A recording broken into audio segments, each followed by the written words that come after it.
Así es de que ya les doy la bienvenida a esta cuarta conferencia del día de hoy que hemos llamado Jesús de Nazaret, ¿verdad o mito? ¿Quién fue en verdad el personaje histórico de Jesús de Nazaret? ¿Y cuál fue el propósito central de su vida y su mensaje? Más allá de todo mito e interpretación religiosa. Bueno, quise poner por ahí esta portada precisamente a mano derecha, donde tenemos la figura de lo que pudiera ser posiblemente un judío del primer siglo, recordando que Jesús pues es un personaje de hace 2000 años y que ninguno de nosotros sabemos cómo fue su apariencia física, pero sí podemos conocer mucho de su carácter, su vida, sus enseñanzas, su pensamiento y su vida a través de las Sagradas Escrituras. Así es que vamos a comenzar ya con el tema del día de hoy. Espero que estén listos para tomar notas, porque al final de la charla vamos a estar abriendo los micrófonos para escuchar comentarios o preguntas respecto a este tema. La semana pasada en la conferencia número 3 empezábamos con una pregunta de introducción, como lo hemos hecho en todos los temas. La pregunta para reflexionar la semana pasada fue: ¿sobre qué fundamento están basadas tus creencias? Ya sea sobre tradiciones religiosas humanas o sobre la verdad de la Biblia. Y lo que hemos estado enseñando desde la charla pasada fue que nos conviene tener un pensamiento más reflexivo, donde hagamos un inventario de nuestras creencias, muchas de las cuales vamos a poder comprobar y darnos cuenta que provienen de tradiciones religiosas de muchos años y siglos atrás, con las cuales hemos crecido, hemos sido formados desde niños, tradiciones religiosas, muchas de las cuales aportan valores y enseñanzas muy provechosos, pero no necesariamente apegados a la verdad que encontramos en la Biblia, un libro pues que fue escrito desde hace más de 3500 años y el escrito más reciente hace 2000 años. De tal manera que es un libro muy lejano de nosotros en cuanto al tiempo, la cultura, y aunque para muchos, ¿verdad?, pudiera ser fácil leerla, sobre todo ya en la traducción al español, dado que fue originalmente escrita en hebreo, arameo y griego. Sin embargo, hay muchas enseñanzas que con el paso del tiempo fueron cambiadas, algunas de manera intencional y otras por una mala interpretación de las escrituras. Y es lo que hemos estado resaltando en estos temas, la necesidad de conocer más la verdad que parte de la Biblia. Y el día de hoy tengo esta pregunta con la cual vamos a introducir el tema que estamos empezando. Y la pregunta es: ¿en qué Salvador has creído? ¿En el Jesús de la tradición religiosa, el cual puse esta imagen a la mano izquierda, o en el Mesías histórico de la Biblia? Que bueno, no necesariamente es la imagen del lado derecho, puesto que no tenemos un registro fiable de cómo pudo ser Jesús de manera en su apariencia física. Pero bueno, al menos del lado izquierdo tenemos una imagen quizás muy común hasta el día de hoy de lo que la tradición religiosa nos ha dicho que es la imagen de Jesús de Nazaret. Aunque en el tema pasado estuvimos viendo que se asemeja mucho a la representación de los dioses de las culturas antiguas, babilónicas, griegas, medo-persas, en donde se celebraban cultos al dios Sol.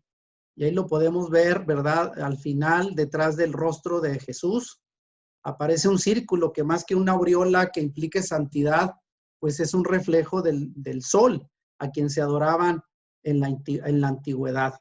Y bueno, algunas, para los que vieron el video que les recomendé en la sesión pasada, que se llama Verdad y Tradición, del pastor Jim Steinling, que hace una exposición muy completa y clara de lo que eran las tradiciones paganas antiguas y cómo se mezclaron con el cristianismo hasta hoy. Podemos ver cómo la mano derecha de Jesús hace la señal del tridente, que era un símbolo, ¿verdad?, pagano, ¿verdad?, que tiene todo un significado del cual ustedes pueden investigar también por su cuenta en internet. Pero bueno, esta es la pregunta: si nuestro Salvador, el Jesús en el que hemos creído, es el Jesús de la tradición religiosa de más de 2000 años, o el Mesías histórico del cual encontramos registros fidedignos en las Sagradas Escrituras.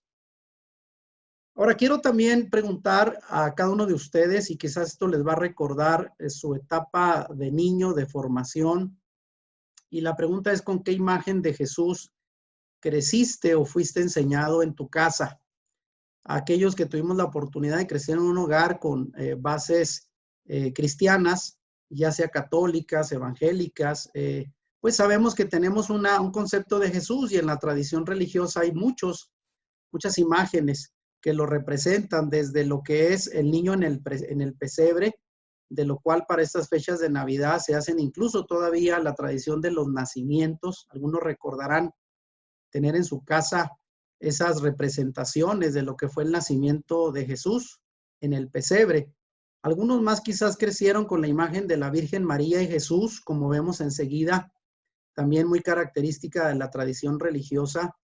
Algunos más viendo a Jesús crucificado, y en algunos hogares, bueno, aún todavía hay crucifijos que representan pues el sacrificio de Jesús en la cruz. Y algunos más, quizás del lado derecho, la imagen del llamado Sagrado Corazón, que como vimos también es otra de las muchas imágenes que aparecen en cientos de estampas religiosas acerca de Jesús.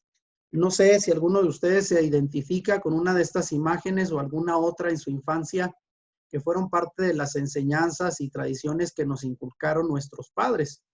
Ahora, preguntándonos en este tema donde hablaremos de Jesús de Nazaret, el personaje histórico que aparece en la Biblia, también quisiera preguntar, ¿con qué apariencia física podemos identificar a ese Jesús de Nazaret cuando a través de 2000 años de historia tenemos cientos de apreciaciones y puntos de vista de lo que para algunos creen fue el rostro, la imagen de Jesús, del que por cierto en la Biblia no hay ni siquiera un indicio de cómo pudo hacer su apariencia física?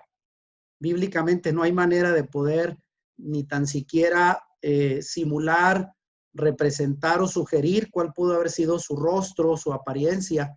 Pero aquí encontramos solamente algunas de muchas imágenes que vamos a encontrar en la tradición religiosa de lo que se supone fue el rostro de Jesús de Nazaret.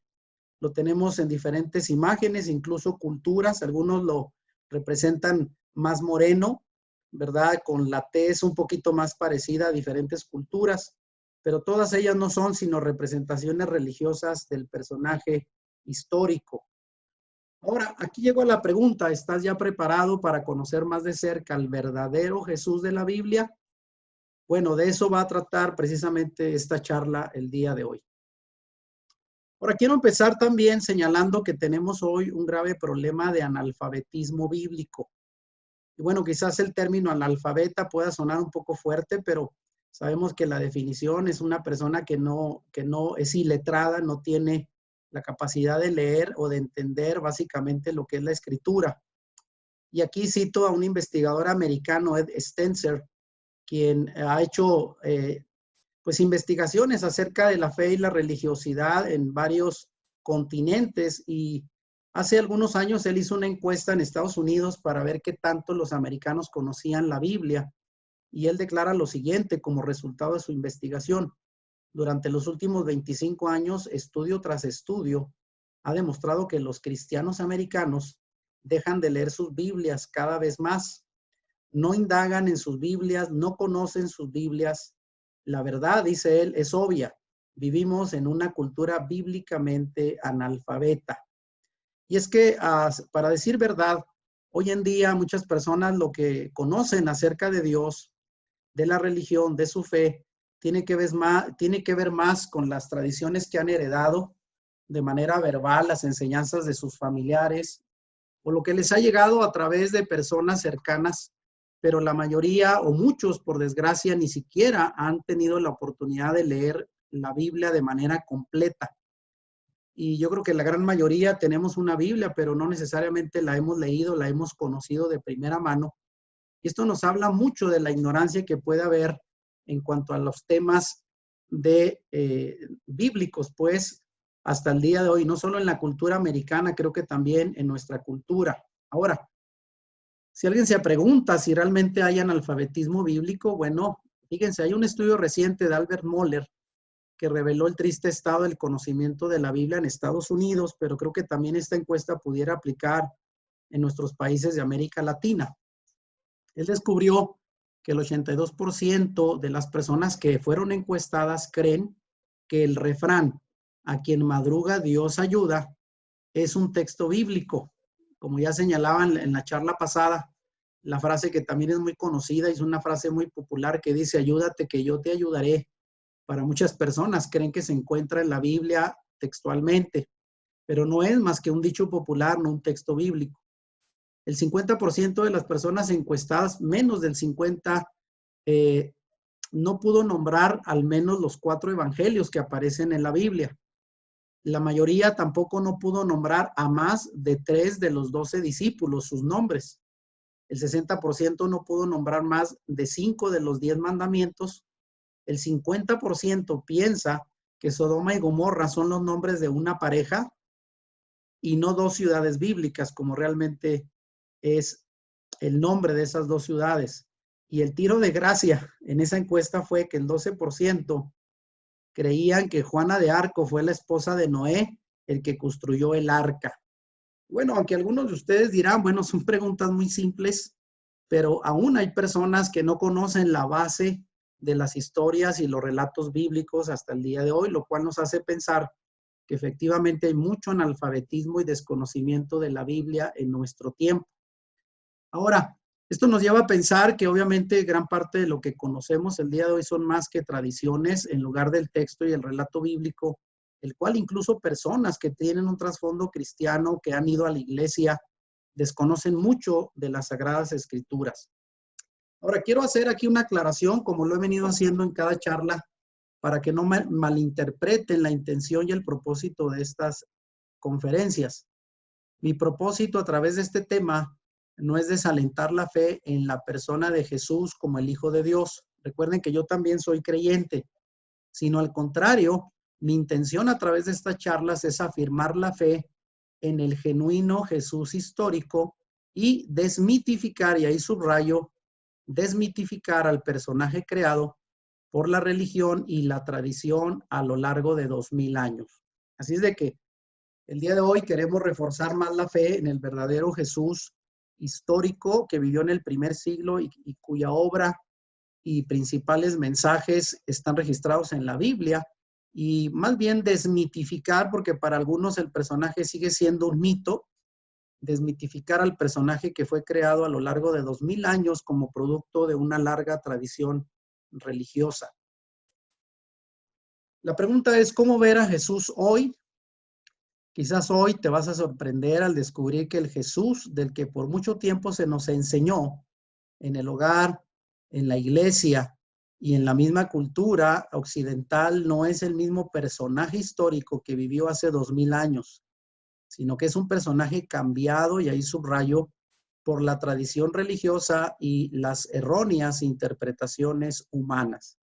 Así es de que, como lo dije la vez pasada, siéntense muy bien. Espero que esta información no los desmotive, al contrario, los inquiete en ser más críticos y más estudiosos de sus propias creencias el día de hoy.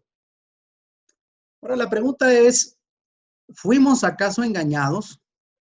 Producto de una deformación religiosa de 2 milenios ocasionada por malas interpretaciones griegas y romanas, paganizadas, como lo vimos en la charla pasada, algunas hechas por ignorancia del contexto original hebreo, vean bien, ahí lo subrayo, el contexto original hebreo en que apareció el Jesús histórico, y otras son claras intenciones para separarnos de nuestras raíces hebreas. Eso lo voy a explicar más adelante, debido al espíritu antisemita que el liderazgo de la iglesia cristiana asumió desde el principio. Ahora, quiero que entiendan muy bien que quizás nuestros padres y muchas personas creyentes a lo largo de la historia no es que nos hayan querido enseñar a otro Jesús distinto al de la Biblia. Muy probablemente es el mismo que ellos han creído con toda su fe, sinceridad, y eso es lo que hemos remarcado, que la sinceridad y la fe con la que creemos en Dios no es el problema, sino más bien si el Dios al que creemos es el verdadero Dios que se registra en la Biblia y no el producto de la tradición que con los siglos se ha creado sobre el personaje de Jesús. Y vamos a ver precisamente en esta charla cómo hay que entender el contexto original hebreo de la cultura en la que Jesús creció. y sobre todo cómo nuestra fe tiene profundas raíces en la cultura y las creencias hebreas. Muy bien, hablando de esto último, que decía que el liderazgo de la iglesia se fue apegando a un espíritu antisemita. ¿Qué es el antisemitismo? Bueno, la cultura hebrea, los judíos como tal, pertenecen a la cultura oriental semita, y pues acá en Occidente y en algunas partes del mundo han ido creando cierta aberración hacia las personas provenientes de esa cultura. Hasta el día de hoy hay lugares donde si ustedes se llegaran a identificar como judíos, van a ser mal vistos por la gente, o árabes, que son provenientes de la misma cultura semita. Viene de Sem, uno de los tres hijos de Noé, perdón. Sem fue el precursor de la cultura semita, de donde vienen los judíos, donde viene la cultura hebrea. Ahora, aquí solamente para dar un comentario de esto, hay mucha historia que ustedes pueden descubrir en internet y en muchos libros al respecto, para señalar que hubo antisemitismo ya dentro de los llamados padres de la iglesia, que fueron los líderes mayormente de cultura griega durante los primeros 7 a 8 siglos de nuestra era. Los padres de la iglesia primitiva, como se llaman, no querían que los cristianos recientemente bautizados durante los primeros siglos volvieran a las prácticas del judaísmo, porque hay que recordar que Yeshua o Jesús, como se le llama en su nombre griego, fue judío al igual que sus discípulos, y al menos por los primeros 100 años el liderazgo de la iglesia, por así señalarlo, estuvo a cargo de gente judía, creyentes judíos. Pero una vez que creyentes no judíos que provenían de la cultura griega helénica de los primeros siglos de nuestra era se fueron convirtiendo al cristianismo, fueron agarrando el liderazgo de la iglesia y fueron alejándose poco a poco de la cultura judía, la cultura hebrea o semita. Y aquí solamente señalo una declaración de Juan Crisóstomo, que es conocido como el patriarca de Constantinopla, un líder de la iglesia cristiana en el siglo IV. Ahí pongo las fechas en que nació y murió. Él dice, los judíos son lujuriosos, codiciosos y rapaces. Ellos son los asesinos pérfidos de Cristo, y por matar a Dios no hay expiación posible, ni indulgencia o perdón para ellos. Dios siempre odió a los judíos. Vean, la idea que él tenía. Corresponde a todos los cristianos odiar a los judíos. Entonces, se sembró desde muy temprano, en el siglo segundo y tercero, cuarto, sobre todo, pues el antisemitismo, el creer que ellos eran los asesinos de Cristo y por lo tanto eran merecedores del odio de todos los cristianos, que por cierto terminaron persiguiendo a los judíos. Ahora, para alguien que quiera profundizar más sobre este tema, yo tengo un canal en YouTube que se llama Volviendo a las Raíces de Nuestra Fe, donde tengo grabados muchos videos sobre temas bíblicos, históricos de la cultura del primer siglo, y tengo una serie de 3 charlas, aproximadamente de 45 minutos, de una serie que le llamé El origen del cristianismo y su separación de sus raíces hebreas, para ver cómo el judaísmo, de donde proviene la fe en Jesús, se fue separando en los primeros siglos de lo que hoy es el cristianismo tradicional. Así es de que si a alguien le interesa el tema, además hay mucho en internet, o pueden visitar este canal en YouTube, Volviendo a las Raíces de Nuestra Fe. Ahora, volviendo al Jesús de la tradición cristiana que hemos creído, dice por acá, es un Jesús griego que no se parece al verdadero Mesías judío, que por cierto no se llamaba Jesús, y voy a entrar ya en algunos detalles importantes de esta plática, que por cierto no se llamaba Jesús, que era el nombre griego con el cual se le llamó, sino su verdadero nombre hebreo es Yeshua, que significa salvación o salvador.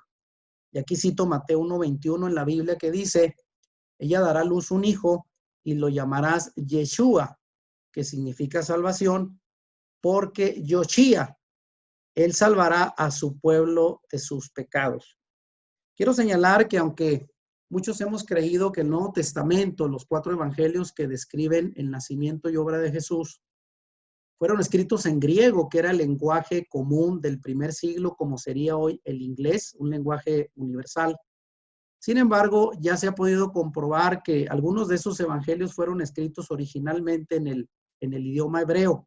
que era el idioma que hablaban los judíos, y sobre todo en arameo, que era una especie de hebreo más moderno, y se cree que fue el idioma que hablaba Yeshua y sus discípulos. Y en el idioma hebreo, vean en este relato donde el ángel Gabriel aparece a Miriam, que es el nombre hebreo de María, se le dice que va a tener va a dar a luz un hijo y lo va a llamar Yeshua. El nombre Yeshua era un nombre hebreo que significa salvación, y se entiende por qué recibió ese nombre, porque él iba a salvar, y la palabra él salvará, que era el propósito y misión por el cual él nació, en hebreo se dice Yoshia.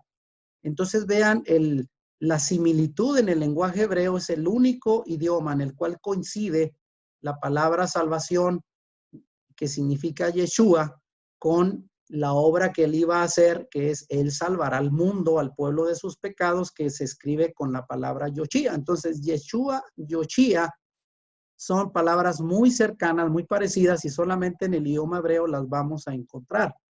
Ahora, pregunto por aquí, ¿el nombre que Dios le mandó poner al Mesías por medio del ángel Gabriel fue Jesús? Pues de ninguna manera, pues el pacto que Dios había hecho con el pueblo de Israel no fue escrito en español, sino en hebreo. ¿Y qué quiere decir Jesús? Bueno, en español no explica ni el sentido del nombre ni su relación con la razón que se da para darle tal nombre, que era, según el pasaje de Mateo 1:21, salvar al pueblo de sus pecados.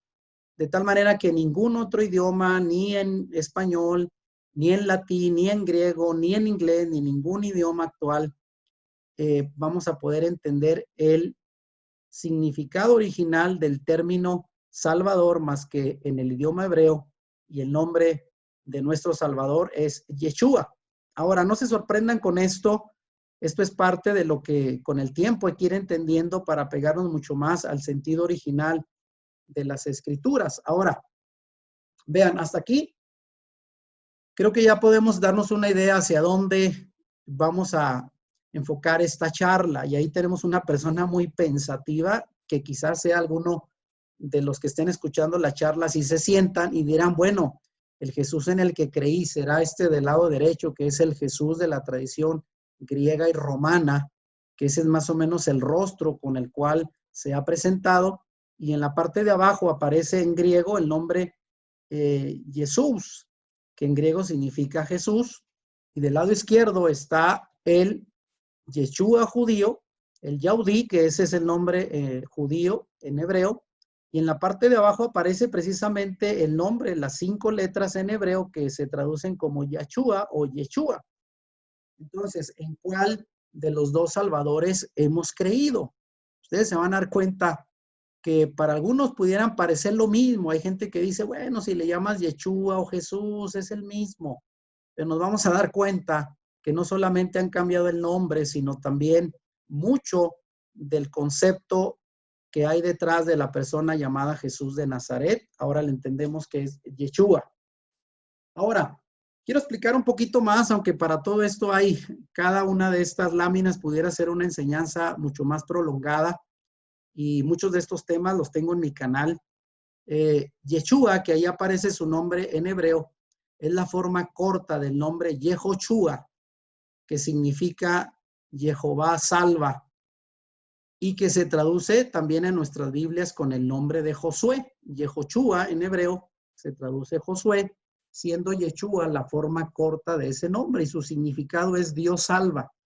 En el Antiguo Testamento nosotros leemos en nuestras Biblias en español el nombre del Padre como Jehová, que por cierto es una traducción muy imprecisa del nombre original, que estaba compuesto el nombre original de Dios por 4 consonantes, la Y, la H, la W y la H, que se le llamaba el tetragramatón, o sea, un nombre de 4 letras. Y todas eran consonantes, porque en la antigüedad, pues los hebreos, teniéndole tal devoción al nombre de Dios, no lo pronunciaban. Si ustedes tienen una palabra de 4 consonantes sin vocales, es una palabra impronunciable. Pero con el tiempo se fue mezclando con unas vocales, la E, la O y la A, como aparece ahí, y ya se podía traducir. Algunos dicen como Jehová o como Yahweh, que es una forma de mencionar el nombre antiguo de Dios. Entonces, De alguna manera el nombre de Yeshua llevaba implícito en sí mismo el nombre del Padre, Jehová o Yahweh, y significa Dios salva. Ese es el significado del nombre Yeshua. De tal manera que el nombre Yeshua significa salvación.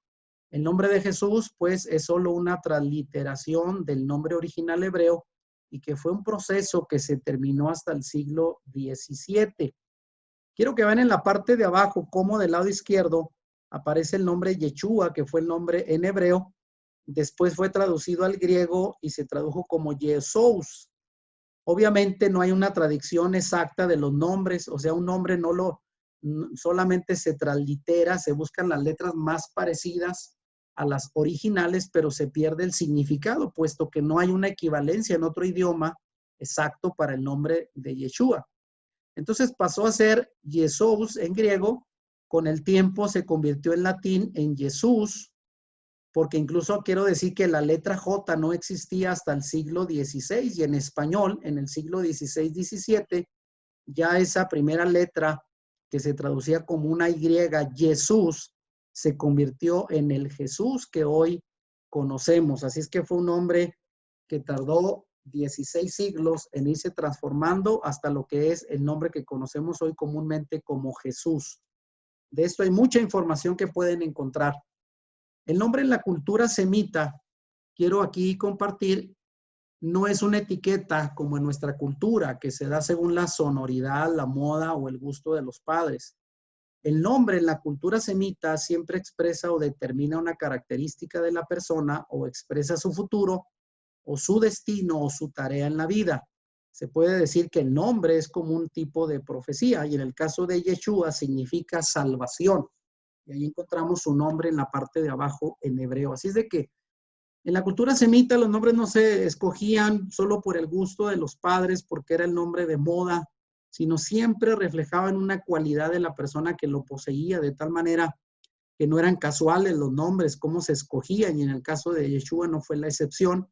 El ángel expresamente le dijo a su madre Miriam, le vas a poner el nombre de Yeshua, porque el Yoshía, él salvará al pueblo de sus pecados. Ahora, quiero también señalar que Jesús no es el nombre con el cual su madre le llamó al Jesús bíblico, al Yeshua bíblico, puesto que el nombre de Jesús no existía ninguna sola persona en el mundo llamada Jesús hasta el siglo XVI, cuando se inventó la letra J en el español. Bueno, de la misma manera tampoco su nombre es Jesucristo, que sería la combinación, Jesucristo es la combinación de Jesús y Cristo. La palabra Cristo que aparece allí en griego, Christos, proviene de la palabra griega cresto, que significa revestir de grasa de animal, que era la manera en que los soldados griegos conservaban su equipo de batalla, que eran mayormente de cuero. Así es de que la palabra Cristo viene de esa palabra cresto, que es una acción de engrasar, por así decirlo, con grasa de animal, pues los implementos de batalla de cuero, o sea, el equipo de batalla. Ahora, Crestos fue el intento también de suplir o encontrar una palabra equivalente a la palabra hebrea Mashiach, que ahí aparece entre paréntesis en hebreo, que se refiere a aquel que es ungido. Esa era la acción, ungir con aceite de oliva para ser declarado rey de Israel. De tal manera que en la cultura israelita, cuando un sacerdote, cuando un profeta o cuando un rey mayormente iba a ser pues constituido como tal en la nación de Israel, se hacía a través de un proceso de ungimiento donde alguna autoridad, un profeta o un sacerdote representante de Dios arrojaba aceite de oliva sobre la cabeza y de esa manera ungía para de alguna manera autorizar y encomendar a esa persona una tarea importante. En el caso de los reyes de Israel eran ungidos y de ahí viene la palabra Mashiach, de la cual se sacó la palabra Crestos, que se traduce como Cristo. Ahora, originalmente, si quisiéramos llamarle Jesucristo en el idioma hebreo, sería algo así como Yeshua HaMashiach. Yeshua es un nombre personal y HaMashiach es el Mesías o el ungido. Entonces ahí tenemos a Yeshua, el ungido, el Mesías, y así es como la tradición hebrea le llama hasta el día de hoy. Ahora, preguntándonos un poquito qué trasfondo y qué religión tuvo Yeshua. Bueno, por siglos la cristiandad ha presentado a Yeshua como si fuera un gentil de habla griega y hasta con un nombre de origen griego, Jesús, como ya lo mencionamos. Con razón, el mundo no ha entendido todavía a cabalidad el verdadero mensaje que nos trajo el Mesías hebreo, ya que para entender a Yeshua, el Yeshua bíblico del primer siglo, el personaje histórico, es importante o es imperativo situarlo en el trasfondo cultural y religioso de lo que llamamos el judaísmo del primer siglo. Ahora, esto del judaísmo del primer siglo, que es ahora sí que el trasfondo cultural y religioso donde nació y creció Yeshua, es muy importante entenderlo porque es muy difícil poder interpretar un personaje si lo sacamos de su contexto cultural. Por ejemplo, si estudiáramos a Hitler, pues tenemos que estudiarlo dentro pues, de la cultura, ¿verdad? De los años 30, 40, obviamente a la parte media de Europa, en Alemania. Si lo queremos sacar de ese contexto, podemos interpretarlo de otra manera. Lo mismo con cualquier personaje histórico. Tenemos que situarlo en su tiempo, en su cultura, en su pensamiento, para poderlo entender a cabalidad. Ahora, otra vez, aquí encontramos, bueno, Yeshua no fue un personaje griego romano, ni su nombre griego era Jesús, es un personaje judío del primer siglo y se llamaba Yeshua. Eso solamente como una reafirmación. Ahora, la pregunta es, ¿de dónde surgió la idea de festejar el nacimiento del Mesías? Ya en la charla pasada dábamos información vasta sobre esta tradición que fue influencia, como ya explicamos, de las religiones paganas, principalmente la babilónica, que festejaba a cada uno de sus 8,000 dioses. Vean, primero no sabían, bueno, la fecha exacta, así es de que, pues, ¿cómo celebrar a alguien si no sabes exactamente en qué fecha nació?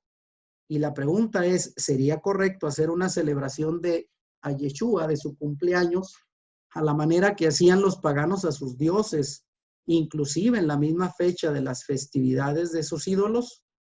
Y quiero señalar que hasta antes del siglo IV, nadie, ningún creyente, ninguna iglesia celebraba el nacimiento de Yeshua.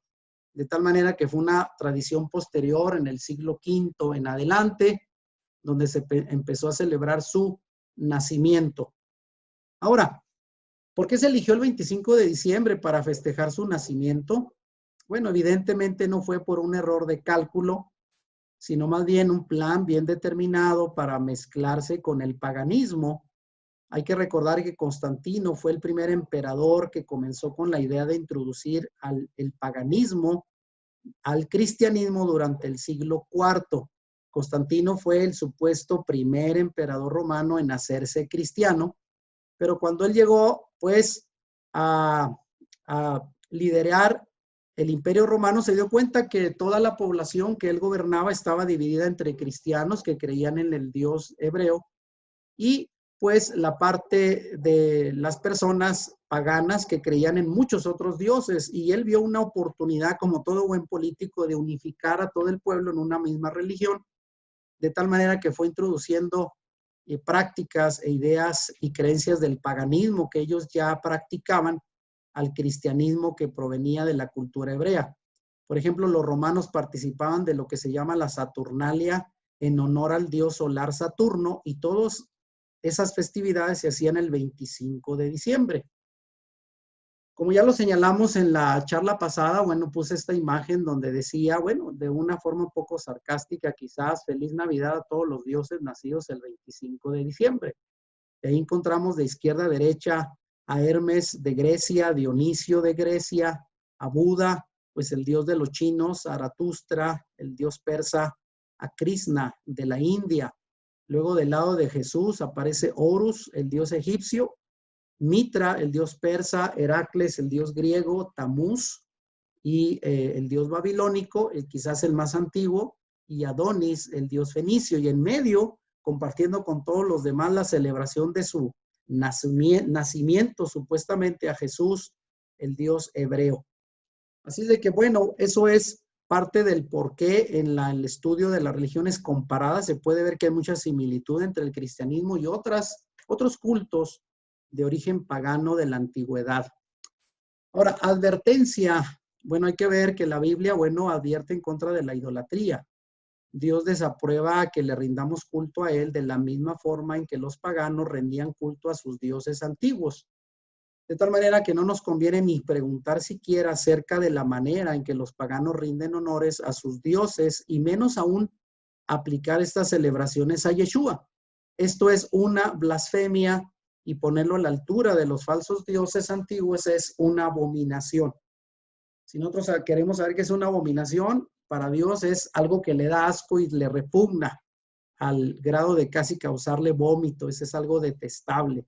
Ahora, bueno, justo leí este pasaje de advertencia en Deuteronomio 12, donde pues Dios advirtió de manera clara al pueblo de Israel que cuando llegaron a poseer las tierras que les fueron prometidas y que estaban en posesión de pueblos paganos, sobre todo pueblos de Oriente, pueblos pues que adoraban sus dioses, ¿verdad? A ellos se les advirtió que cuando llegaran a la tierra y tomaran posesión, esta fue la advertencia: no preguntes acerca de sus dioses diciendo de la manera que servían aquellas naciones a sus dioses, yo también les serviré.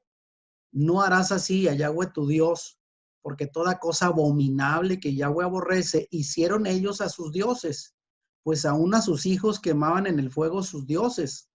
Cuidarás de hacer todo, vean, todo es todo, lo que yo te mando, decía Dios a través de Moisés. No añadirás a ello ni de ello quitarás. Así es de que quiero poner un simple ejemplo de cómo Dios advirtió de esto al pueblo de Israel para que no se mezclaran con las prácticas paganas de los pueblos antiguos donde ellos llegaron a habitar. Y es que vean, muchas de esas naciones construían altares de piedra debajo de los árboles en las montañas para sus deidades. Y sería muy fácil para el pueblo de Israel llegar y decir, bueno, este altar está muy bien hecho, se gastó dinero y tiempo en él, quitémosle el nombre de ese Dios que aparece ahí y pongámosle el nombre del Dios nuestro y utilicemos el mismo altar para ofrecer sacrificios y adoración a nuestro Dios. Cosa que para Dios era totalmente aborrecible, es decir, no vayas a usar lo mismo que ellos usaban. Y por ahí alguien puso un ejemplo, y para las esposas que están escuchando ahorita, ¿qué les pareciera? ¿Verdad? Que de repente su esposo dijera, oye, ¿sabes qué? Por aquí tengo guardado un regalito que hace años no se lo pude dar a una personita. Esa personita era mi exnovia, mi exesposa, y me quedé con él y como me costó bien, imagínense quizás un anillo de compromiso. ¿Qué te parece si ahora te lo regalo a ti? ¿Cómo se sentirían las esposas, eh? Bueno, ya ustedes me dirán al final, es lo mismo que se estaba pidiendo al pueblo que no hiciera con su Dios, ofrecer de lo mismo que las otras naciones ofrecían a sus dioses, con la supuesta buena idea de adorar al Dios verdadero. Así es de que por eso él dice, no añadirás a ello ni le quitarás. No se puede hacer una mezcla, porque eso es abominación delante de Dios. Ahora, otra pregunta importante es cuándo y dónde nació Yeshua. Vean, bíblicamente Jesús, eso ya lo explicamos con más detalle en la charla pasada, no nació un 25 de diciembre, como ya vimos en la misma fecha que se celebra el nacimiento de muchas deidades paganas, sino fue entre los meses de septiembre y octubre, durante la fiesta hebrea de Sukkot, que se traduce como cabañas o la fiesta de tabernáculos. Y aquí cito Lucas 2:8, que dice, había pastores en la misma región que velaban y guardaban las vigilias de la noche sobre sus rebaños. Quiero aclarar que en la tierra de Israel, al igual que por acá al norte de México, donde vivimos, ya para los meses de noviembre, diciembre, son temporada de invierno y por lo tanto muy fríos. Y es costumbre hasta el día de hoy que los pastores en Israel apacienten sus rebaños desde primavera hasta otoño y más o menos por ahí del 15 de octubre lo retiren y lo resguarden en sus establos hasta que comienza de nuevo la primavera.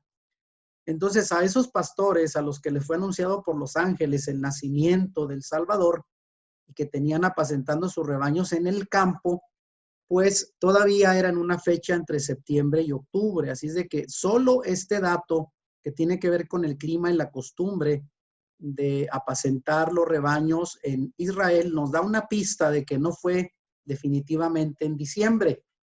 Ahora, el Mesías no nació tampoco en un pesebre, como nos lo han enseñado en la tradición cristiana, con animalitos y con el frío invierno del 25 de diciembre, sino nació en una suca o cabaña la noche del día 15 de Tisrei, que es el séptimo mes bíblico. Para eso hay que estudiar, bueno, la cultura y las costumbres hebreas para entender los meses, los años, las fiestas. Y bueno, el primer día de la fiesta de Sukkot, según el calendario hebreo, y en concordancia con el texto de Juan 1:14 que dice Jesús se hizo Sukkah. Si lo leyéramos en la versión hebrea, diría Jesús se hizo Sukkah, que es hizo su tabernáculo entre nosotros. Y ahí pongo del lado izquierdo una imagen, bueno, de Miriam y Joseph, que eran los nombres hebreos de José y María, con el niño Yeshua, bueno, lo que era una sukkah era una pequeña cabañita hecha con material, pues muy, muy simple, ¿verdad? Como lo que vemos ahí. Y hasta el día de hoy esta fiesta de Sukkot se sigue celebrando como una de las 7 fiestas bíblicas del otoño en Israel.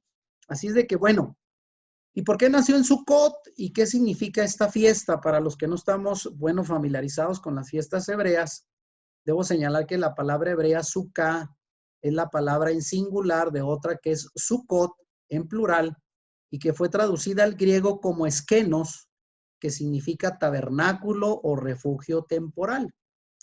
Y bueno, esto nos traslada hasta el Antiguo Testamento, donde el más grande deseo de Dios siempre fue habitar entre su pueblo. En Éxodo 25:8, el Señor Dios le dijo a Moisés que construyera un tabernáculo para que fuera edificado en medio de todo el campamento hebreo, ya que por 40 años después de salir de la esclavitud de Egipto, el pueblo de Israel anduvo vagando en el desierto, y ellos vivían en cabañas, en pequeñas carpas, por así decirlo, 40 años en el desierto, y en medio de todo el campamento de más de 2 millones, de hebreos en el desierto, estaba la presencia de Dios representada por ese campamento, ese tabernáculo, santuario, porque así dice Éxodo 25:8, y háganme un santuario que también se le llama Mizcán, para que yo habite entre ellos. Esa palabra Mizcán hebrea también se refiere a un tabernáculo, y ahí era donde la presencia de Dios, representada por el arca que contenía las tablas de piedra, bueno, simbolizaba y representaba la presencia de Dios, y ahí se ofrecían sacrificios con una serie de mobiliarios que Moisés construyó siguiendo el diseño que Dios le dio exactamente. Así es de que de ahí viene la palabra Mizcán o Sukkot, que tiene que ver con el tabernáculo que representaba la presencia de Dios en medio del pueblo.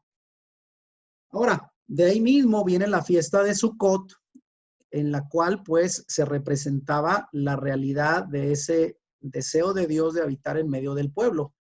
Y aquí, bueno, lo representamos en Isaías 7:14, que era una profecía mesiánica acerca del nacimiento de Yeshua, que dice, 700 años antes de nacer, Isaías escribió lo siguiente: por tanto, el Señor mismo os dará señal. He aquí que la Virgen concebirá y dará a luz un hijo y llamará su nombre Emmanuel, que el nombre de Manuel traducido es Dios con nosotros. Así es de que vean, esto se confirma en el Evangelio de Juan, el pasaje que leímos al principio, Juan 1:14, que dice, y aquel verbo, refiriéndose a Yeshua como palabra encarnada, fue hecho carne y habitó. Ahí dice, se tabernaculizó entre nosotros, se hizo presente entre nosotros como una sukkah, como un tabernáculo que ahora representa a Yeshua, el Dios entre nosotros. Espero que esto lo puedan pues identificar. Y también, bueno, si nos vamos al Nuevo Testamento, cuando dice en la Biblia que José y María llegaron de Belén para registrarse en el padrón y no encontraron un lugar de posada, era porque precisamente en esas fechas se estaba celebrando la fiesta de Sukkot y había cientos, miles de judíos yendo a celebrar a Jerusalén las fiestas. Por eso es que ellos encontraron abarrotados todos los hoteles, las posadas, y al final Yeshua terminó naciendo en una sucá. Ahora, ¿cuándo y dónde nació Yeshua? Bueno, se sabe que el Mesías nació durante el reinado de Herodes, viendo más la Biblia, el rey de Judá.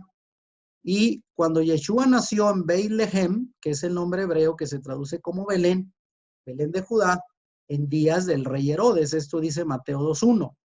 Ahora, para poder tener una precisión más o menos de las fechas de cuándo pudo ocurrir esto, sabemos que el rey Herodes murió poco antes de la Pascua del año 749 de la fundación de Roma. Hay que recordar que en aquel tiempo existían otros calendarios. El calendario gregoriano que usamos para regirnos el día de hoy no estaba vigente en la época de Yeshua, fue mucho posterior. Antes del calendario gregoriano existió el calendario juliano y era la manera en que los romanos, bueno, establecían sus fechas. Y eso sucedió durante un eclipse parcial de luna, según el historiador judío Flavio Josefo. Fue aproximadamente el 11 de marzo del año 4 antes de la era común, mucho antes de la fecha establecida posteriormente en el siglo VIII por un sacerdote, un monje llamado Dionisio. Él hizo cálculos mal hechos y al final, según él, pues Yeshua nació un 25 de diciembre del año 1, o sea, a partir de ahí empieza el conteo de nuestra era, la llamada era cristiana. Pero realmente hubo un desfase de casi 4 años en promedio de la fecha exacta en que Jesús de Nazaret nació en Belén de Judea, en tiempos del rey Herodes. Ahora, citando también evidencias bíblicas, Lucas 2 del 1 al 5, para responder a esta pregunta, ¿cuándo y dónde nació Yeshua? Se dice lo siguiente: aconteció en aquellos días que se promulgó un edicto de parte de Augusto César, que era el emperador romano, que todo el mundo fuese empadronado. Este primer censo se hizo dirigiendo Cirenio la Siria, o sea, el país de Siria, e iban todos para ser empadronados cada uno a su ciudad. Y Joseph subió de Galilea, de la ciudad de Nazaret a Judea, a la ciudad de David, que se llama Belén. Su nombre hebreo es Beit-Lehem, por cuanto era de la casa y familia de David, para ser empadronado con Miriam, su mujer, desposada con él, la cual estaba encinta. Pues aquí tenemos la promulgación de un edicto de parte de Augusto César, el emperador romano, que él ordenó que todas las personas fueran a empadronarse a su ciudad natal. Y de ahí María y José, que vivían en Nazaret, esto es en la ciudad de Galilea, al norte de Israel, tuvieron que viajar hasta Belén, que era una pequeña aldea 8 kilómetros cerca de Jerusalén, que era la capital, al sur, en Judea, y fue ahí justamente donde le tocó dar a luz a su hijo Yeshua. Ahora, esta información nos sirve también para hacer un cálculo. Según establecen los registros históricos, el Imperio Romano comenzó a realizar censos poblacionales a partir del año 8 antes de la era común, por orden del emperador Julio César Augusto. En aquella época, según lo relata el historiador Flavio Josefo, que era un judío que escribe varios libros históricos que complementan, bueno, muchos de los registros históricos del primer siglo de nuestra era, se llevó a cabo un censo que más o menos iba a llevar entre 2 y 3 años completarse. Los habitantes tenían cierto plazo para presentarse para ser empadronados, razón por la que José, llamado Joseph en hebreo, y su esposa María, llamada Miriam en hebreo, debieron viajar a su pueblo natal, Belén. La Biblia dice coincidentemente que aquel fue el primer censo cuando aún estaba embarazada Miriam, más o menos en el año 5 antes de Yeshua, es decir, 3 años después de ordenarse el censo. Si el censo se ordenó en el año 8, en el año 5 más o menos estaba terminando, y fue la fecha en que ella dio a luz en Belén durante su llegada para empadronarse en la ciudad de Belén, que era la ciudad de David. Ahora llegamos aquí a las preguntas también importantes. Algunos dicen, pues, ¿qué nacionalidad tuvo Yeshua? Todavía me he encontrado con personas que dicen, pues, que Yeshua no fue cristiano, quizás pensando que nació en una ciudad occidental, y lo que menos esperan es saber que de acuerdo a la Biblia, Yeshua fue judío de nacimiento. hijo de una virgen judía llamada Miriam, que se traduce como María en el español, y hijo adoptivo de un judío llamado Joseph, que se traduce como José. Era un hecho bien conocido en sus días que él descendía del rey David, ya que nació en la ciudad de David, en Belén, y de hecho lo llamaban el hijo de David, y ustedes pueden ver Mateo 9:27 y otros pasajes más.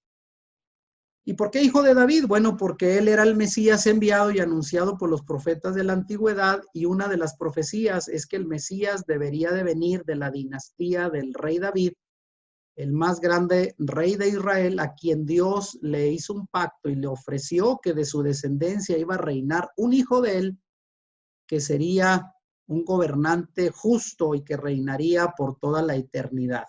Así es de que esto es parte de la profecía que se le ofreció al rey David y se cumplió en Yeshua. Ahora, también hablemos un poquito del nacimiento virginal de Yeshua. El ángel Gabriel le anunció a Miriam: y ahora concebirás en tu vientre y darás a luz un hijo y llamarás su nombre Yeshua. Este será grande y será llamado Hijo del Altísimo, y el Señor Dios le dará el trono de David su padre, y reinará sobre la casa de Jacob para siempre, y su reino no tendrá fin. Vean Lucas 1:31 al 33. Señala cómo él tenía un parentesco con David y sería llamado Hijo del Altísimo. También le explicó cómo ella concebiría. Y vean, Lucas 1:35 dice: el Espíritu Santo vendrá sobre ti y el poder del Altísimo te cubrirá con su sombra, por lo cual también el santo ser que nacerá será llamado Hijo de Dios. Así es de que Yeshua fue, humanamente hablando, llamado hijo de José. De hecho, se le llamaba en hebreo Yeshua ben Yosef, o sea, significa Jesús, hijo de José.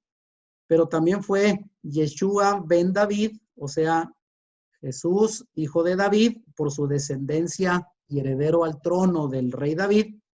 Y bueno, pues también se le llamó Hijo de Dios, puesto que fue engendrado de forma milagrosa por obra del Espíritu Santo en María, siendo una virgen.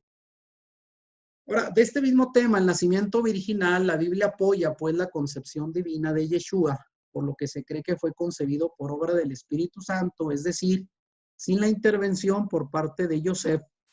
Por ello fue llamado Hijo de Dios y también Hijo de David, por adopción de Joseph, porque ambos, José y María, provenían de la dinastía del rey David.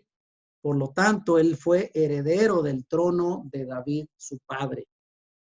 Ahora, una pregunta importante que en algunos contextos se han hecho acerca de la familia de José y María. Y la pregunta es: ¿tuvo Yeshua hermanos?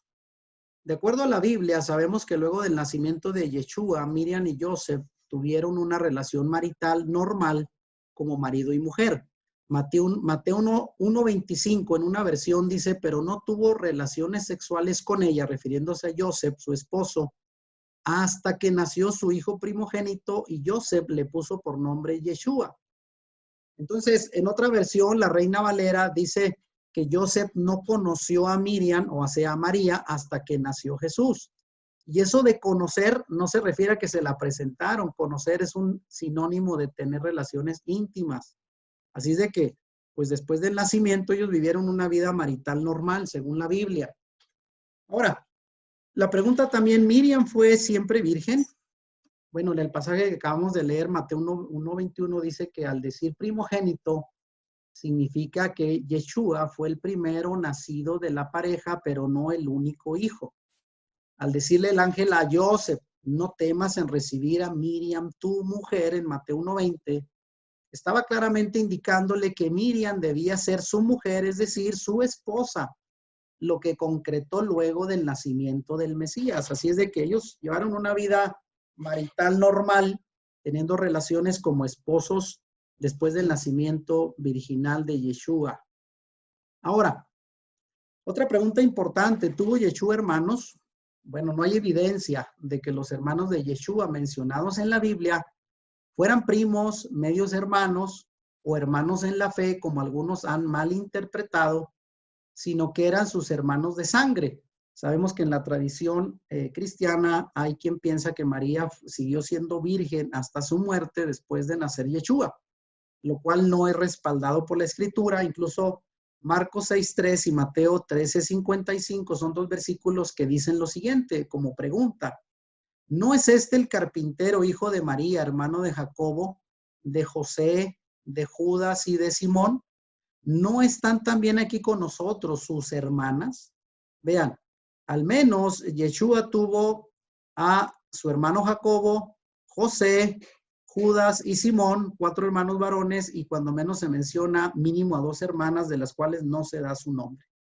Pero no eran primas, no eran hermanos en la fe, ni tampoco eran medios hermanos, porque algunos le atribuyen que José, siendo quizás mucho mayor que Miriam, tuvo algún otro matrimonio anterior con otros hijos, eran medios hermanos de Yeshua. No, no señala ninguna de esas cosas la Biblia. Ahora, dentro de esta misma pregunta, si tuvo Yeshua hermanos, bueno, desde la cultura hebrea era una honra para toda mujer casada tener muchos hijos. Y para el hombre, una bienaventuranza, según el Salmo 127, versículo 4 y 5, era una bendición llenar, así como se llena de flechas, ¿verdad? Para la batalla, así eran los hijos, ¿verdad? Para un hombre, entre más tuvieran, eran mayor bienaventuranza. Por eso la mayoría de las familias en aquel tiempo estaban compuestas por al menos 5 hijos. De tal manera que muchos hasta el día de hoy han sido engañados por no leer la Biblia y se les ha hecho creer que la madre de Yeshua no tuvo más hijos. Pero desde luego no hay razones para dudar que Miriam haya tenido más hijos. Ahora, ¿qué pasó durante su infancia? Bueno, la Biblia dice que fue circuncidado el 8º día, según la tradición hebrea, como lo mandaba la Torá, y sus padres ofrecieron la ofrenda al llevarlo al templo ante el sacerdote, la ofrenda de los pobres, según Lucas 2, del 21 al 24, lo pueden leer con más detalles. Ya yo puse una imagen de Joseph y María como vestían a la usanza los hebreos pobres llevando a Yeshua. Y en la mano de Joseph vemos una jaulita con 2 palomas, que era la ofrenda que podían presentar las familias pobres cuando presentaban a su hijo para ser bendecido por el sacerdote. Hay que recordar que en aquel tiempo los niños no eran bautizados como la tradición cristiana se hace el día de hoy, sino eran presentados para ser circuncidados en el caso de los niños varones al 8º día y ser bendecidos por el sacerdote, representante de Dios. Y los padres deberían de llevar una ofrenda de gratitud para ser ofrecida. Cuando alcanzó la edad de Bar Mitzvah, que es llamada la festividad judía a los 13 años, aunque Lucas dice que tenía 12, cuando se deja de ser un niño, esa es la celebración y se convierte en un hombre, se celebra el Bar Mitzvah, es como entrar a la etapa adulta. Y fue ahí donde dice la escritura que lo llevaron al templo según la costumbre de la fiesta, lo cual significa, ¿de cuál fiesta? Pues de la fiesta de Bar Mitzvah, que era una tradición judía. Ahora bien, voy a entrar aquí rápidamente al tema que me interesa mucho para finalizar la charla del día de hoy, que tiene que ver con la judeidad de Yeshua. Ya decía, Yeshua pues fue un judío del primer siglo, ¿verdad? Y como tal tuvo sus costumbres, sus prácticas, sus creencias al estilo de un judío del primer siglo. Y como un ejemplo, bueno, vemos el relato del Evangelio de Juan, de cómo él llegó en uno de esos pases donde él bajaba del norte de Nazaret, de Galilea, hacia el sur, donde estaba Jerusalén, la capital en Judea, y tenía que pasar por una ciudad central que es la ciudad de los samaritanos, que eran una mezcla de judíos ya mezclados con gente pagana, y bueno, guardaban en parte la fe del pueblo de Israel, pero ya con ciertas mezclas paganas. Y cuando Yeshua pasó por ese lugar, tuvo sed y se paró justo, se detuvo al lado del pozo de Samaria, donde la gente iba a sacar el agua. Y bueno, estando por ahí, mandó a los discípulos a buscar comida y se quedó solo. Y en ese momento aparece una mujer que iba a sacar el agua del pozo, la llamada mujer samaritana. E inmediatamente lo reconoció como un judío. ¿Y por qué lo reconoció? Bueno, seguramente por su apariencia física y su manera de vestir. Y aunque no era permitido que un maestro judío, un rabino, hablara públicamente con una mujer, pues tuvo una buena conversación sobre el lugar correcto en que se debería de adorar el Mesías.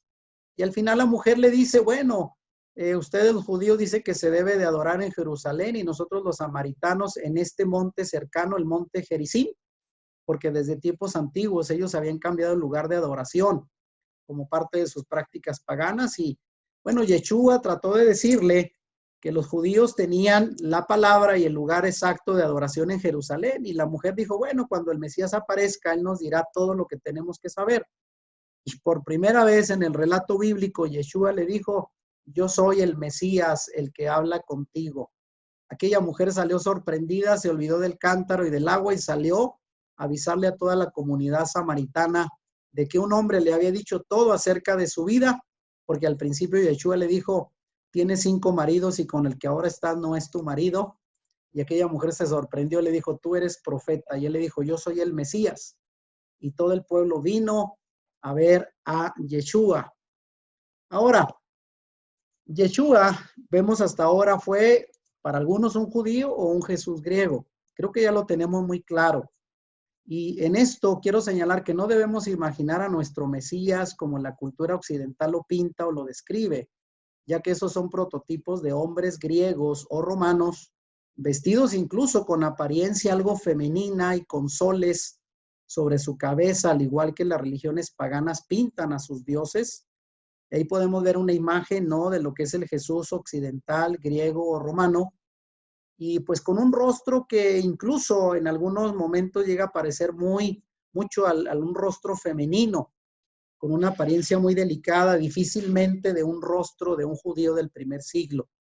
Así es de que cambiemos esa percepción y bueno, dentro de la judeidad de Yeshua, entre otras cosas, Yeshua usaba en sus ropas los flecos como parte de su manto que se les llaman tzitzit, que ordenaba la Torá en Números 15:38 al 41 y Deuteronomio 22:12, lo pueden leer en el Antiguo Testamento, y esos pequeños listones que caían de los bordes de su manto eran los recordatorios de los mandamientos de Dios, y según la tradición, el cordón morado o azulado, como aparece en la imagen, es símbolo del trono de Dios y de su autoridad entre los hombres, y lo llevaban representado en la vestidura de los varones. Por eso los enfermos, dice la escritura, que tomaban esperanzados los bordes de su manto, como el caso de la mujer que estuvo enferma de flujo de sangre y que había gastado todo su dinero en ser curada y no había podido lograrlo. La escritura dice en Mateo 9:20 y 14:36 que al tocar el borde de su manto fue sanada de su enfermedad. Así es de que eso era parte del atuendo de la judeidad, de la manera de vestir de Yeshua como un judío del primer siglo. Ahora, quiero aquí señalar cuál es el contexto histórico en que apareció Yeshua, porque ya dije, para entender a Yeshua del primer siglo tenemos que interpretarlo en su debido contexto histórico y cultural dentro del judaísmo del primer siglo. Bueno, Yeshua ben Yosef, o Jesús, hijo de José, el tectón, fíjense bien, en la Biblia aparece el término griego tectón como su oficio, y eso representa que era artesano de la construcción y no necesariamente un carpintero como nos lo han hecho creer. Vaya que en aquel tiempo la madera era escasa y la mayoría de los tectones eran artesanos de la construcción en piedra. Era como un constructor, como un albañil, lo más parecido, y no un carpintero, para que vean otro concepto que se nos ha enseñado erróneamente. Él vivió en tiempos convulsos, caracterizados por la opresión del Imperio Romano y las concentraciones de tierras en pocas manos, y la enorme carga impositiva de impuestos de los césares romanos y las élites judías sacerdotales, y vivían bajo las deudas que gracias a las astucias ilegales hicieron un caso omiso a las leyes mosaicas, despojando a la población de sus pertenencias. Por ello es que debido a esta opresión de parte de los opresores romanos que los cargaban con impuestos, más aparte los impuestos del templo, impuestos por los saduceos, la clase gobernante de su propia nación judía, vivían agobiados, y además, dado que se habían dejado de cumplir las leyes mosaicas que decían que cada 7 años, cuando un judío le debía dinero a otro judío, cada 7º año, sobre todo si era pobre y no podía pagarlo, se le debían de condonar las deudas. Y si se debía a otra persona, ¿verdad? Cada 50 años, había una ley donde todas las deudas se cancelaban y eso se dejó de cumplir, obviamente a conveniencia del poder, ¿verdad? Que estaba sentado en, pues, ahora sí que en lo más alto, y hubo una gran opresión. Por eso es que el pueblo tenía una alta expectativa de la llegada de un redentor, de un Mesías. Y es ahí donde aparece la expectativa mesiánica. Durante siglos los profetas de Israel habían predicho la venida de un Mesías. Los profetas hablaron del día en que el Dios de Israel mandaría un Salvador y Redentor al estilo de Moisés. Y la profecía de Isaías representa el sentir que existía entre el pueblo oprimido. Y aquí leo Isaías 9, del 6 al 7, que dice, porque un niño nos es nacido, hijo nos es dado y el principado sobre su hombro, y se llamará su nombre admirable, consejero, Dios fuerte, Padre eterno, príncipe de paz. Lo dilatado de su imperio y la paz no tendrán límite sobre el trono de David y sobre su reino, disponiéndolo y confirmándolo en juicio y en justicia desde ahora y para siempre. El celo de Yahweh de los ejércitos hará esto. De tal manera que Isaías, 700 años atrás, hablaba del advenimiento de un príncipe, de un rey justo, que, bueno, iba a traer paz a su pueblo, que ahora en este tiempo, el primer siglo, estaba siendo oprimido. Y bueno, esto nos lleva, ya estoy acercándome al final de la charla, en que Yeshua vino a su pueblo judío. Yeshua mismo dijo que su ministerio estaba dirigido a los judíos. Él dijo en Mateo 16, no soy enviado sino a las ovejas perdidas de la casa de Israel. Con un par de excepciones, sus milagros y discursos fueron solo a los judíos. En todas las ciudades a donde iba, hacía el bien, curaba a los enfermos y enseñaba el mensaje del reino, y aún sus enemigos tuvieron que reconocer en Juan 7:46 que ningún hombre habló jamás como este hombre lo hizo. Ahora, solamente para terminar, quiero señalar rápidamente los discípulos de Yeshua. Bueno, sus 12 discípulos eran de la región de Galilea, la mayoría de ellos, excepto Judas Iscariote, que era de Judea. Bueno, ¿qué significa esto? Que los 12, siendo de Galilea, de la parte norte de Israel, era la religión, la parte más pobre, más humilde del territorio de Israel. La parte del sur de Judea era las personas más adineradas o más cultas, otra clase media o media alta, pero los discípulos de Yeshua fueron de la clase pobre de la región de Galilea, donde había más pobreza, más ignorancia. Sus ocupaciones iban desde pescadores, como es el caso de Juan, de Pedro, de Andrés, y había recaudadores de impuestos que trabajaban para Roma, como el caso de Mateo, y hasta revolucionarios, como el caso de Simón el Celote, que el Celote no significa su apellido, era del grupo revolucionario rebelde de los celotas. Así es de que había de todo en los 12 discípulos que él eligió. Y después de ser bautizado y de una noche de oración, Yeshua escogió a 12 hombres de entre sus seguidores, según Lucas 6, del 12 al 16. Estos 12 serían el objetivo principal de su instrucción. Los discípulos de Yeshua, bueno, Yeshua conocía bien la personalidad y temperamentos de sus discípulos, sabía que estos hombres, una vez que fueran llenos del Espíritu Santo, serían los primeros testigos del Evangelio, llevando el mensaje del Mesías al mundo entero. Los 12 eran como el resto de nosotros y no alcanzaron las más grandes alturas del servicio por sus méritos propios, sino su transformación en vasos de honra fue únicamente obra del alfarero Yeshua. Bueno, Yeshua guardaba también el Shabbat y la Torá. Como todo judío devoto, Yeshua asistía a todos los Shabbat, que se conocen como día de reposo, equivalente a nuestros días, a nuestra semana, al día sábado.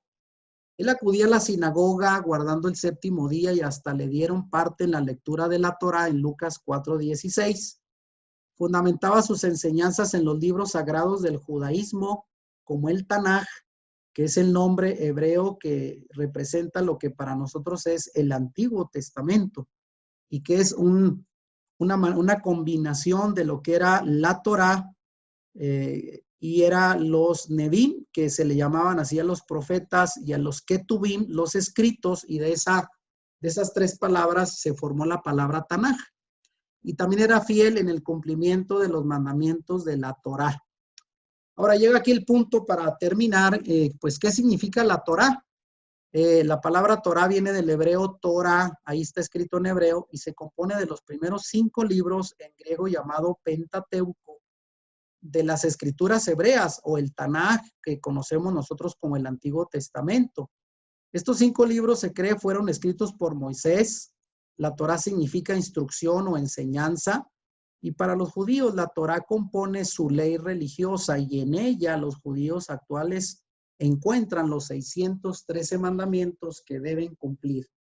Así es que cuando hablamos de Torá nos referimos a los primeros 5 libros que escribió Moisés y era parte de la instrucción y la enseñanza en que se basaban sus creencias.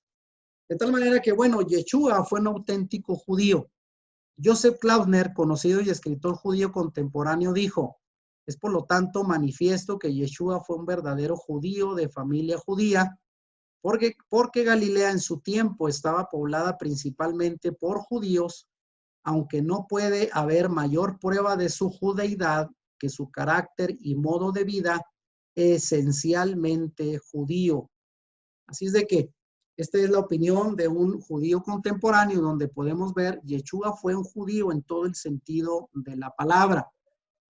Finalizo con esta pregunta, vean rápidamente. Entonces, Yeshua no fundó el cristianismo siendo él judío y un fiel creyente en su religión. Bueno, pensar siquiera que Yeshua fundó el cristianismo es un concepto totalmente errado y fuera de todo pensamiento judío.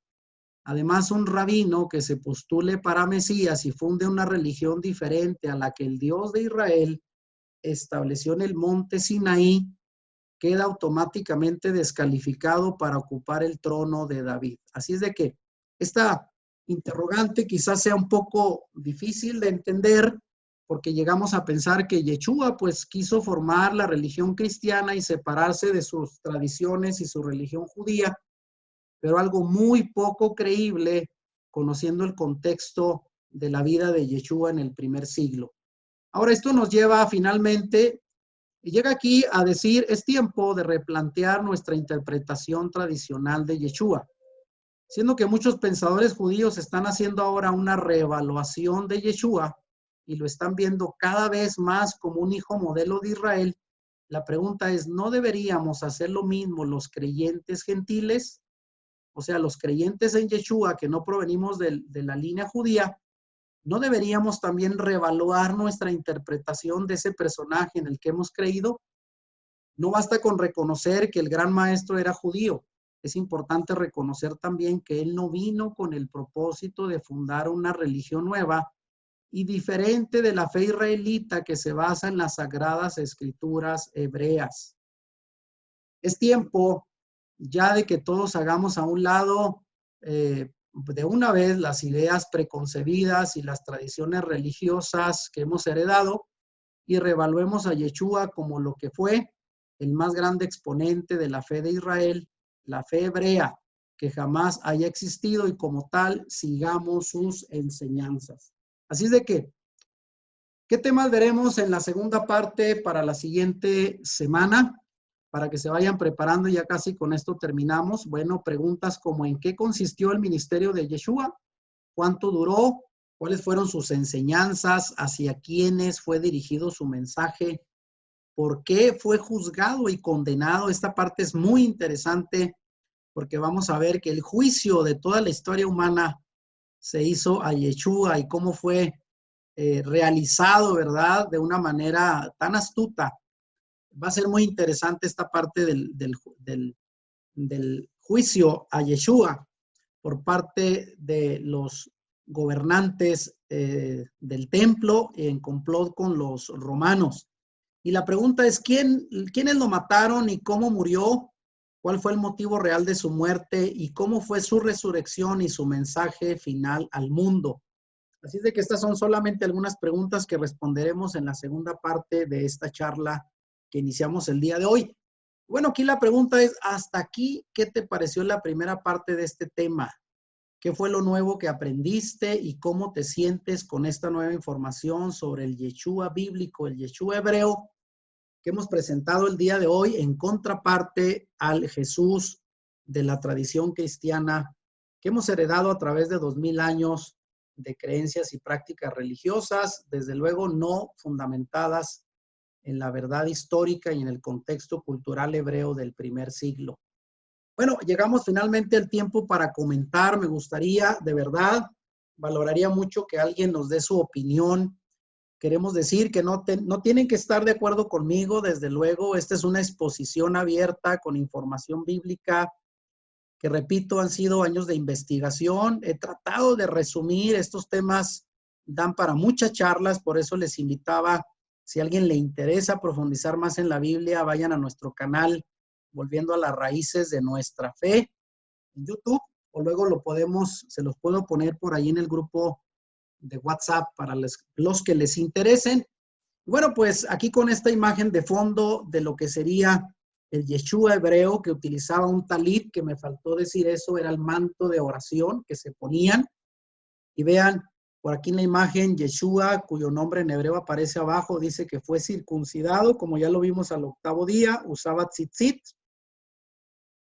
que eran esos bordes en su vestidura, ya vimos lo que representa, que comía kosher. ¿Qué es comida kosher? Comida pura. Yeshua no comió cerdo ni mariscos porque era parte de la dieta señalada por Dios en el libro de Levítico. Celebraba Pesach, una de las 7 celebraciones judías, precisamente en la que murió y fue sacrificado. Lo veremos en la próxima charla. Guardaba el día de descanso, el Shabbat, y no el domingo, como lo hacemos hoy o se hace en el mundo cristiano, y obedecía la Torá, que ya explicamos de qué consiste la Torá. Bueno, vamos a abrir los micrófonos y le voy a pedir, por favor, a los que quieran participar, desde luego, que pues nos digan qué les pareció esta charla. Sabemos que ha sido bastante información y quizás muy, muy diferente a lo que hemos creído tradicionalmente, lo que nos han enseñado, pero es una buena oportunidad para reevaluar al personaje histórico de Jesús de Nazaret. Así es de que alguien que nos diga, por favor, qué les pareció, algún comentario, alguna duda que quieran hacer, me sirve mucho su comentario para saber cómo vamos hasta aquí. Yo quiero comentar, Juan, ¿me Sí, escuchas? adelante. Yo soy Maritere, estoy maravillada de este aprendizaje. Bueno, yo hace 10 años tuve un encuentro con el Dios Jesucristo, el no religioso, ¿verdad? Lo que se ha marcado, la diferencia el día de hoy. Y bueno, pero me encanta conocer y me hace ver que pues soy una ignorante en este tema, pero a la vez me da gusto y me da emoción de aprenderlo, porque así conoces más y lo verdadero, lo que dice la Biblia. La Biblia es la palabra, es la vida, y lo demás se ha convertido en tradiciones y en leyendas que hemos vivido por muchos años. Entonces, es un tema fascinante y muchas felicidades, Juan.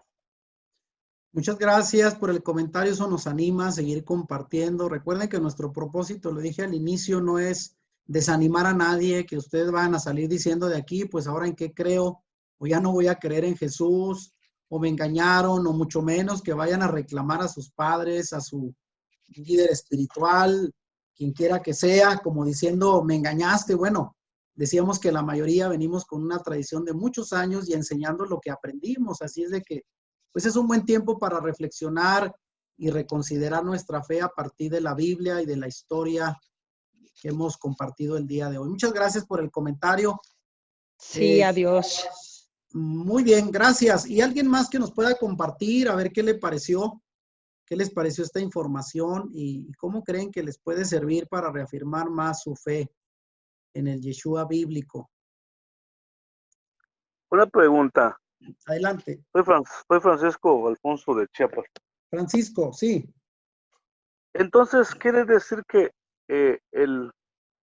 a mí me enseñaron que el cristianismo no necesariamente era el domingo, el día como de reposo. A mí me enseñaron que el sábado es el reposo y que el domingo era de adoración. Con con esta información que vierte, pareciese que empezamos un poco a cambiar el esquema del guardar, no sé, no, yo no digo guardar, sino de adoración, el sábado o el domingo, aunque me han enseñado también que la adoración verdadera es todos los días, los 365 días del año y los 24 horas del día. La pregunta es, si esto es así, ¿quiere decir que tenemos que guardar el sábado nosotros? Si ya no ser cristianos. Esa Bueno, es muy buena pregunta. Mire, debo decir que por muchos, a partir del siglo V, el cristianismo gentil, que ahora ya era liderado, como dijimos, por los griegos, ¿verdad? Los padres de la iglesia eran todos de descendencia griega y obviamente hablamos de griegos romanos, eran paganos, queriendo hacer una distinción y sobre todo separarse de las raíces originales de la fe de Yeshua. Decíamos, Yeshua y los discípulos fueron todos judíos y guardaban la ley judía. Y la ley judía establece que el día de reposo es el séptimo día, el Shabbat, que no significa sábado, Shabbat significa día de reposo, haciendo eco a lo que ordenó, ¿verdad? Yahweh, el Dios del Antiguo Testamento, diciendo que así como en 6 días Él creó el universo, el séptimo día descansó. Ese día lo hizo como una ley perpetua para el pueblo de Israel y para todos los que abracemos la fe en el Jesús o en el Yeshua hebreo. Debo de señalar que el descanso del día domingo se hizo como una manera de distinción para separarse del día de descanso judío que era en Shabbat, que equivale a sábado en nuestra forma de medir los días de la semana. Ahora, también el argumento que se ha enseñado en el cristianismo, y digo esto porque yo tengo toda una formación de licenciatura, maestría y doctorado en seminarios teológicos cristianos, y se nos enseña exactamente que el día de guardar y de adorar es el domingo, precisamente porque el domingo se cree que Jesús resucitó. Y el domingo, pues, es una forma de celebrar la resurrección. Lo vamos a ver en el siguiente charla, pero se van a sorprender de que Yeshua no resucitó el domingo. Eso lo vamos a ver también y se van a sorprender con ese resultado. Así es que esa quizás sea la respuesta y quizás pueda contestar con mucha mayor claridad en la próxima plática donde hablaremos del día de la resurrección.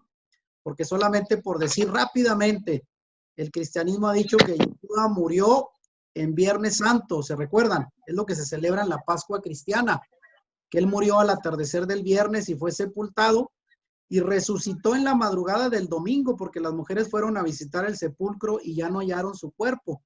La pregunta es, Yeshua dijo que iba a estar 3 días y 3 noches en el sepulcro. Y díganme ustedes cuántos días da de la tarde del viernes que lo sepultaron al domingo en la mañana. Hay 3 días. Si alguien encuentra 3 días y 3 noches completas entre viernes en la tarde y domingo en la mañana, les doy las escrituras de mi casa. Esa es quizá la respuesta, de lo cual precisaremos más en la siguiente charla, pero muy buena pregunta. Así es de que ese es un tema más de distinción. Los cristianos guardan el domingo celebrando la resurrección de Jesús, mientras que los creyentes en el Yeshua hebreo seguimos guardando el Shabbat. En mi casa, de hecho, esto tenemos apenas un año, poco más de un año, que nuestras celebraciones empiezan el viernes por la noche, porque también los días hebreos se empiezan contando desde la tarde de un día hasta la tarde de otro día. No es como lo hacemos nosotros a medianoche. Así es de que nosotros guardamos Shabbat y es el día en que bíblicamente hay que guardar el reposo, el día de descanso para Dios. Muy bien, ¿algún otro comentario, pregunta relacionada a estos temas? Si alguien más quiere participar, para no hacerlo muy largo, pero sí me gustaría escuchar algún otro comentario, sobre todo qué les ha parecido lo que compartimos hasta este momento. Y quiero decirles que voy a poner por ahí un enlace en el grupo de WhatsApp de otra enseñanza de media hora de un especialista de 40 años sobre estos temas, ¿verdad? De las raíces de nuestra fe en la cultura y teología hebrea, que es Michael Rood. Él tiene un canal que también recomiendo mucho en YouTube que se llama Un Rudo Despertar. y precisamente le puso ese nombre porque él considera que conocer estas verdades después de años de tradición puede ser como un duro despertar, y él da un tema relacionado pues al Jesús hebreo en contraposición al Jesús griego de la tradición cristiana, y aporta otra información que me gustaría que tuvieran. Hay mucho de esta información ya en internet, no es algo que yo me estoy inventando luego, pero vamos a darles tiempo porque pues a mí me ha tomado algunos años de estudiar, y también aclaro que al principio esta información fue como un shock emocional para mí, para mi esposa, después de pues más de 30 años de fe cristiana, lo cual entiendo que no es fácil asimilar. Así es de que muy interesante la plática, pero bueno, vamos a terminar. Bueno, no, me dicen por aquí si soy israelita. No. De hecho, soy creyente en Yeshua, pero Yeshua hebreo. Vengo de una larga tradición cristiana, ¿verdad? Donde senté las bases de mi fe dentro del cristianismo tradicional, quizás como la mayoría de ustedes, algunos dentro del cristianismo católico, otros dentro del cristianismo evangélico, pero estas enseñanzas llevo algunos años aprendiéndolas. No soy judío, tampoco visto como judío, pero sí guardo algunas de las tradiciones de la fe israelitas al día de hoy que son aplicables, y sobre todo, vean, no es solo para judíos. Luego lo voy a estar explicando. Mucha gente piensa que las fiestas bíblicas son solamente para los judíos, y no. Realmente son fiestas bíblicas para todos aquellos que creemos en el Yeshua hebreo. Bueno, llegamos así al final. Les agradezco a todos su participación, esperando nos acompañen para la siguiente parte de esta charla la próxima semana, 7 de la tarde, próximo domingo, con la segunda parte del tema, donde estaremos presentando a Yeshua, el judío, ¿verdad? El judío, el Mesías hebreo, que es básicamente pues lo que es según la Biblia, y bueno, un tanto alejado de la tradición cristiana tradicional, bueno, que nos han heredado, pero hoy pues estamos contraponiendo y comparando las creencias que tenemos con las creencias basadas en la. Así es de que agradezco mucho su atención a todos, ¿verdad? Por hoy ya nos vamos a despedir. La próxima semana pues tenemos mucho más que compartir, y por ahora pues les agradecemos infinitamente a todos y a todas, bueno, su participación. Si te gustó este video, dale like y compártelo con tus amigos. Suscríbete a nuestro canal si no lo has hecho y activa la campanita para que YouTube te avise cuando subamos nuevos videos. Bendiciones.